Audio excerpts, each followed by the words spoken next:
नमस्कार प्यारे दोस्तों, मैं इंजीश मौर्य आप सभी का स्वागत करता हूं आपके अपने YouTube channel expert online classes में। दोस्तों, हम लोग देखिए यहाँ पर डीसी जनरेटर का एमसीक्यू कंप्लीट कर लिए हैं। आज हम लोग देखिए डीसी मोटर पढ़ने वाले हैं। तो डीसी मोटर का एमसीक्यू पढ़ने से पहले थोड़ा सा आप लोग शार्ट नोट्स का रिवीजन कर लीजिए। जितने इंपॉर्टेंट पॉइंट बनते हैं डीसी मोटर से सभी को हम लोग शार्ट में देख लेते हैं।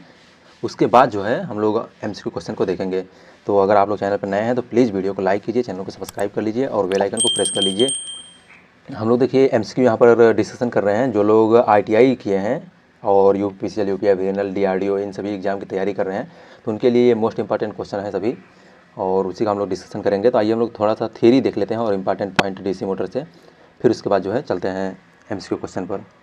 तो देखिए डीसी मोटर एक्चुअल में होता क्या है। तो डीसी मोटर क्या करता है, देखिए इलेक्ट्रिकल इनपुट देते हैं हम लोग, इलेक्ट्रिकल इनपुट देते हैं और डीसी मोटर की सहायता से ये मैकेनिकल आउटपुट में कन्वर्ट करता है। इसमें जो बल निकल के आता है, जो इस पर बल लगता है, F=BIL sin थीटा होता है। टार्क जो होता है F×R होता है। देखिए जैसे इसमें पूछता है कि अगर सप्लाई टर्मिनल चेंज कर देते हैं तो डीसी मोटर पर क्या प्रभाव पड़ेगा। तो डीसी मोटर के पर कोई भी प्रभाव नहीं पड़ेगा अगर सप्लाई टर्मिनल को चेंज कर देते हैं तब। ये सभी क्वेश्चन अभी आपको मिलेगा, देखिए सभी इंपॉर्टेंट पॉइंट अभी जब हम लोग ऑब्जेक्टिव करने लगेंगे। तो इसलिए वीडियो को बिना स्किप किए अच्छे से देखिए। और फिर उसके बाद देखिए घूमने की दिशा जो है अगर हम लोग चेंज करना चाहते हैं तो क्या करेंगे, आर्मेचर का या तो फिर फील्ड का किसी एक का कनेक्शन को चेंज करना पड़ता है, दोनों को एक साथ नहीं कर सकते हैं। इसके बाद घूमने की दिशा जो है देखिए फ्लेमिंग के लेफ्ट हैंड रूल से हम लोग निकालते हैं। तो जो थंब होता है देखिए बल की दिशा बताता है, फर्स्ट फिंगर जो होता है चुंबकीय क्षेत्र की दिशा बताता है और मिडिल फिंगर जो होता है वो धारा की दिशा बताता है। ईएमएफ इक्वेशन जो आता है देखिए, ईएमएफ इक्वेशन P/N/Z/60A आता है। ठीक है, इतना आप लोग ध्यान रखिएगा इसमें। इसके बाद अधिकतम पावर के लिए देखिए कंडीशन आता है। तो अधिकतम पावर जो बैक ईएमएफ होता है सप्लाई वोल्टेज का हाफ होता है, और या फिर इसको हम लोग आर्मेचर ड्रॉप बोलते हैं। तो आर्मेचर ड्रॉप जो होता है वो सप्लाई वोल्टेज का आधा होता है। इफ़िशियंसी जो होता है देखिए, इफ़िशियंसी जो होता है EB/V होता है इफ़िशियंसी के लिए फार्मूला। तो क्वेश्चन पूछता है कि बैक ईएमएफ और टर्मिनल वोल्टेज का रेशियो कितना होता है, तो वो 0.5 होता है डीसी मोटर के लिए। ठीक है, इसके बाद देखिए कंस्ट्रक्शन में है। तो कंस्ट्रक्शन में थोड़ा सा हम लोग देख लेते हैं। देखिए जैसे देखिए कंस्ट्रक्शन में क्या क्या होता है, तो इसको थोड़ा सा जूम करके देखते हैं। देखिए कंस्ट्रक्शन ये डीसी मोटर है। ये जो होते देखिए ये सभी जो है NS ये सभी क्या है, फील्ड वाइंडिंग होते हैं। इसके बाद जो है ये देखिए इसका शाफ्ट होता है, और ये जो है देखिए इसमें लगे हैं जो शाफ्ट के बगल में देखिए ये कम्यूटेटर है। ठीक है, ये कम्यूटेटर शाफ्ट के जस्ट बगल में कम्यूटेटर लगा होता है सट के। इसके बाद ये सभी जो है देखिए ये छोटे छोटे हैं, ये क्या है, इंटरपोल हैं, ये इंटरपोल होते हैं। ठीक है, इसके बाद जो है ये वाला देखिए आपको हल्का हल्का जो ग्रीन पर ऐसे लेयरिंग है, इसको हम लोग क्या बोलते हैं, आर्मेचर कंडक्टर बोलते हैं। ठीक, ये पोल है आपका NS, ये सभी पोल हैं, और ये जो इसका बेस प्लेट होता है। इसके बाद जो है देखिए ये इसको हम लोग योक बोलते हैं, ये जो है आउटर साइड वाला जिस पर योक का फ्रेम है। तो इतना है देखिए डीसी मोटर से। डीसी मोटर में अब हम लोग थोड़ा सा इंपॉर्टेंट पॉइंट और देख लेते हैं। देखिए कौन किसका बना होता है।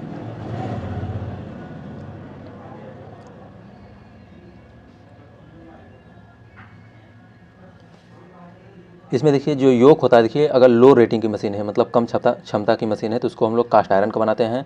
अगर हाई क्षमता का मशीन है तो उसको हम लोग किसका, कास्ट स्टील का बनाते हैं। ये मोस्ट इंपॉर्टेंट क्वेश्चन है, सभी पूछे गए हैं आपके एग्जाम में।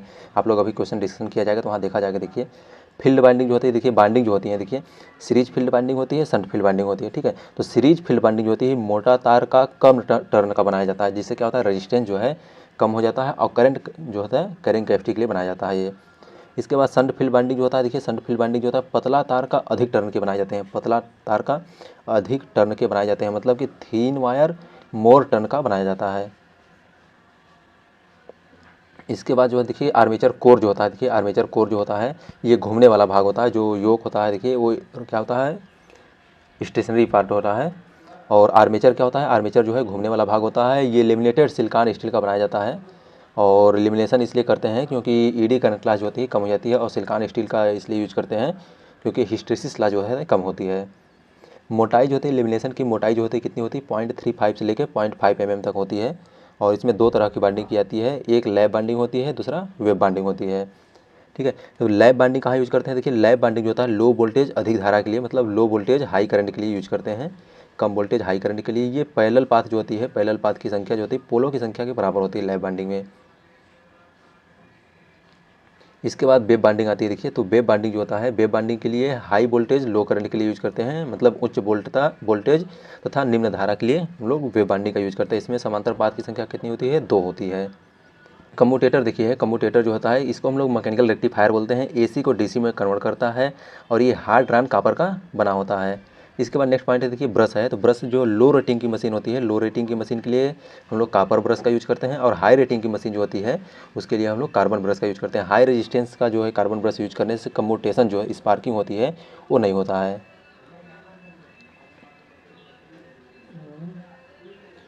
इसके बाद देखिए डीसी मोटर के टाइप है। देखिए डीसी मोटर के टाइप में कौन कौन सा होता है, तो सेपरेटली एक्साइटेड जनरेटर होता है, सॉरी मोटर होता है। तो सेपरेटली एक्साइटेड मोटर में क्या होता है, देखिए अलग से हम डीसी फील्ड वाइंडिंग को एक्साइट करने के लिए हम लोग क्या करते हैं, अलग से डीसी सोर्स देते हैं। तो यहाँ देखिए ये सप्लाई दिए हैं अलग से, और ये फील्ड वाइंडिंग है हमारा, तो इधर जो है लोड कनेक्टेड है। तो इसमें क्या होता है, देखिए फील्ड वाइंडिंग जो होती है स्पीड कंट्रोल में यूज करते हैं, मतलब वाइड रेंज के स्पीड कंट्रोल में यूज करते हैं। फील्ड वाइंडिंग को अलग से एक्साइटेड करते हैं, फील्ड और आर्मेचर वाइंडिंग को अलग से सोर्स द्वारा एक्साइट करते हैं। यूज कहाँ करते हैं, देखिए स्टील में, रोलिंग मिल में, इन सभी में जगहों पर इसको यूज करते हैं। इसके बाद देखिए सीरीज है, सीरीज मोटर है। तो सीरीज मोटर कहाँ यूज करते हैं, देखिए इसका हम लोग क्या है, तो सीरीज मोटर में देखिए जो टोटल करंट होती है, देखिए यहाँ से जो हम डीसी सप्लाई देते हैं ये कहाँ आती है, सीरीज फील्ड वाइंडिंग में आती है। इसके बाद जो है आर्मेचर से होके से रहती है। तो इसमें क्या है, देखिए IA जो होता है field current, load current, armature current तीनों बराबर होते हैं, और जो वोल्टेज निकल के आता है, देखिए वोल्टेज हम लोग देते हैं वो V = EB + IE RA + RSC होता है। इक्वेशन याद रखिएगा इसको।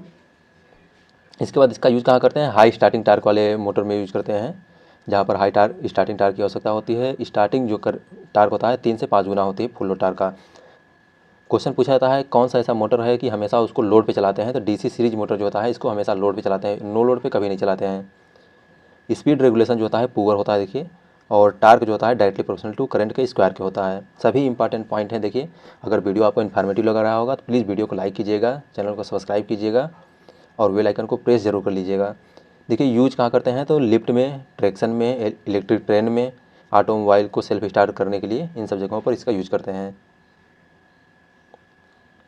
डीसी शंट मोटर देखिए, डीसी शंट मोटर जो है इसमें क्या होता है कि आर्मेचर के सीरीज पैरेलल में जो है फील्ड वाइंडिंग को हम लोग कनेक्ट करते हैं, और जो लोड करंट आती है, लोड करंट कितना रहती है, आर्मेचर करंट का और फील्ड करंट का दोनों का योग रहता है। तो यहाँ से देखिए V = आता है EB + IARA आता है, और आर्मेचर करंट की वैल्यू V - EB/RA होता है। डीसी शंट मोटर को हमेशा नो लोड पे चलाते हैं, डीसी शंट मोटर को हमेशा नो लोड पे चलाते हैं, कांस्टेंट स्पीड पे चलाते हैं, और स्पीड रेगुलेशन जो है बहुत अच्छा होता है इसका, क्योंकि हमेशा कांस्टेंट स्पीड चलती है, तो नो लोड से फुल लोड तक स्पीड जो होती है वो हमेशा कांस्टेंट रहती है। यूज कहाँ करते हैं देखिए, तो यूज कहाँ करते हैं देखिए, सर्कुलर सॉ में, ग्राइंडर में, ब्लोअर में, मशीन MG सेट में, मशीन टूल्स में, कांस्टेंट स्पीड एप्लीकेशन में, इन सब जगहों पर यूज करते हैं इसका। इसके बाद देखिए कम्युलेटिव कंपाउंड होता है, कंपाउंड मोटर होता है, तो कम्युलेटिव कंपाउंड होता है और डिफरेंशियल कंपाउंड होता है। तो कम्युलेटिव में क्या होता है, दोनों सीरीज का और शंट फील्ड वाइंडिंग दोनों का फ्लक्स जो है ऐड हो जाता है, और डिफरेंशियल में क्या होता है, दोनों का फ्लक्स जो होता है वो माइनस हो जाता है।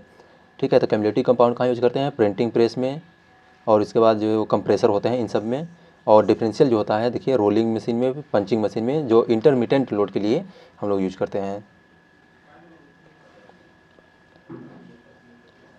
इसके बाद देखिए टार्क इक्वेशन है, तो टार्क इक्वेशन जो है PM = 2πNT/60 होता है टार्क इक्वेशन। और इसके बाद जो है आर्मेचर में जो टार्क डेवलप होती है 9.5 PM/N होता है। ठीक है, शाफ्ट टार्क जो होता है 9.55 P आउटपुट/स्पीड होता है। इसके बाद लॉस टार्क जो होता है, लॉस टार्क देखिए TL = 9.55 P मैकेनिकल लॉस अपान में स्पीड होता है। देखिए सभी लोग, आप लोग अगर एक बार पढ़े हैं तो ये सब फार्मूला मैं रिवीजन पर्पज़ के लिए पढ़ा रहा हूँ, ये नहीं कि मतलब थ्योरी पूरा पढ़ा रहा हूँ तो आप लोग थ्योरी के हिसाब से पढ़ें, तो नहीं, ये क्रैश कोर्स मतलब एक तरह से शॉर्ट रिवीजन के लिए है। और इसके बाद देखिए स्पीड रेगुलेशन जो होता है, स्पीड रेगुलेशन क्या होता है कि नो लोड से फुल लोड तक स्पीड में जो वेरिएशन होता है इसको हम लोग क्या बोलते हैं, स्पीड रेगुलेशन बोलते हैं, with respect to full load. तो no load minus full load speed upon में नो लोड की फुल लोड पर स्पीड इंटू 100 होता है। इसके बाद करेक्टरिस्टिक आता है देखिए, तो करेक्टरिस्टिक से क्वेश्चन पूछा जाता है कि कौन सी करेक्टरिस्टिक किसके लिए मतलब बीच में खींचा जाता है और किसको क्या बोलते हैं। तो देखिए इसमें करेक्टरिस्टिक जो है आर्मेचर टार्क और आर्मेचर करेक्टरिस्टिक जो होता है उसको हम लोग इलेक्ट्रिकल करेक्टरिस्टिक बोलते हैं। तो क्वेश्चन आपसे डायरेक्टली पूछ सकता है कि इलेक्ट्रिकल करेक्टरिस्टिक किसको बोलते हैं। तो जो टार्क और आर्मेचर करंट के बीच में करेक्टरिस्टिक खींचा जाता है उसको हम लोग इलेक्ट्रिकल करेक्टरिस्टिक बोलते हैं। स्पीड और आर्मेचर करंट के बीच में जो खींचा जाता है कर्व उसको हम लोग क्या बोलते हैं, तो उसको हम लोग लोड करेक्टरिस्टिक बोलते हैं। ये स्पीड और आर्मेचर करंट के बीच में लोड करेक्टरिस्टिक को खींचा जाता है। इसके बाद जो है देखिए स्पीड और टार्क करेक्टरिस्टिक होता है। तो स्पीड टार्क करेक्टरिस्टिक को हम लोग क्या बोलते हैं, मैकेनिकल करेक्टरिस्टिक बोलते हैं। यहाँ से आप करेक्टरिस्टिक को देख ले सकते हैं। देखिए यहाँ पर ये सीरीज मोटर के लिए ऐसे होना चाहिए थोड़ा सा। कांस्टेंट स्पीड देखिए जो स्पीड और आर्मेचर करंट और स्पीड के बीच में खींचते हैं। तो शंट मोटर जो होता है देखिए कांस्टेंट स्पीड से चलती है। तो लगभग ये देखिए इसका शंट मोटर जो है कांस्टेंट है। डिफरेंशियल मोटर जो होता है उसकी स्पीड घटने लगती है। देखिए आर्मेचर करंट जैसे जैसे हम बढ़ाते हैं तो वो स्पीड जो होती है वो धीरे धीरे घटने लगती है। और इसके बाद क्यूमुलेटिव कंपाउंड जो होता है जिसमें फ्लक्स ऐड होते हैं तो देखिए तो स्पीड वो कंटिन्यू बढ़ने लगती है। तो ये सभी देखिए करेक्टरिस्टिक है। इसको हम लोग थियरी जब पढ़ेंगे वहाँ देखेंगे। MCQ के लिए हम लोग रिवीजन करें थोड़ा सा। स्टार्टर है देखिए यहाँ पर हम लोग DC मोटर में कौन सा स्टार्टर होता है। तो स्टार्टर का मेन काम होता है स्टार्टिंग करंट को लिमिट करना। मेन स्टार्टर का यही काम है कि स्टार्टिंग करंट को लिमिट करना। जब वहाँ अपने नॉर्मल स्पीड पर आ जाए तो स्टार्टर को हम लोग हटा देते हैं। तो स्टार्टिंग कंडीशन क्या होता है देखिए मोटर जो होता है वो रेटेड करंट का लगभग 5 से 7 गुना ज़्यादा करंट लेता है। तो इस वजह से क्या होगा मोटर जल सकती है। तो हम लोग इस करंट को लिमिट करने के लिए जो है स्टार्टर का यूज करते हैं। तो इसमें देखिए 2 पॉइंट स्टार्टर होता है। तो 2 पॉइंट स्टार्टर जो होता है सीरीज मोटर के लिए केवल यूज करते हैं। इसमें NVC कॉइल जो होता है मतलब नो वोल्टेज कॉइल को यूज करते हैं। इसके बाद जो है देखिए 3 पॉइंट स्टार्टर है। तो 3 पॉइंट स्टार्टर शंट मोटर के लिए यूज करते हैं। इसमें NVC कॉइल और ओवरलोड जो रिले कॉइल होता है इसको हम लोग दोनों का यूज करते हैं। और 4 पॉइंट स्टार्टर जो होता है देखिए शंट मोटर और कंपाउंड मोटर दोनों के लिए यूज करते हैं। इसके बाद EMF और टार्क इक्वेशन होता है। तो शंट मोटर में देखिए फ्लक्स जो होता है कांस्टेंट रहता है। इस वजह से जो है टार्क जो होता है डायरेक्टली प्रोपोर्शनल किसके होता है, करंट के हो जाता है। और स्पीड जो होती है डायरेक्टली प्रोपोर्शनल किस बैक EMF जो होता है वो डायरेक्टली प्रोपोर्शनल टू स्लिप हो जाता है। यहाँ से EB1/EB2 इक्वल टू N1/N2 हो जाएगा और T1/T2 बराबर I1/I2 हो जाता है। इसके बाद सीरीज मोटर में देखिए करंट जो होता है दोनों सेम होते हैं। तो इस वजह से जो है EB1/EB2 बराबर N1I1/N2I2 हो जाता है। और टार्क जो इक्वेशन निकलता है वो आपका I1/I2 को होल स्क्वायर हो जाता है। देखिए स्पीड कंट्रोल में कुछ इंपॉर्टेंट स्पीड कंट्रोल है। बाकी हम लोग थ्योरी जब पढ़ेंगे तो वहाँ पर और अच्छे से देख लेंगे। जैसे वार्ड लिनार्ड से पूछता है तो ये वाइड रेंज स्पीड कंट्रोल के लिए हम लोग वार्ड लिनार्ड मेथड का यूज करते हैं। गुड स्पीड रेगुलेशन होता है इसका। और सेंसिटिव स्पीड कंट्रोल करना होता है तो वहाँ यूज करते हैं। जैसे देखिए कहाँ क्रेन में, लोकोमोटिव में, कोल माइन में, क्रेन में और स्टील मिल में, इन सब जगहों पर यूज करते हैं। स्विनबर्न टेस्ट होता है। देखिए स्विनबर्न टेस्ट जो होता है ये लेवल और कंपाउंड मोटर में यूज करते हैं। और इसमें क्या होता है देखिए नो लोड टेस्ट जो है नो लोड टेस्ट के लिए यूज करते हैं। इसमें क्या है देखिए इसको हम लोग DC सीरीज मोटर में नहीं चलाते हैं, टेस्ट नहीं कर सकते हैं क्योंकि DC सीरीज मोटर जो होता है नो लोड पे नहीं चलाया जाता है।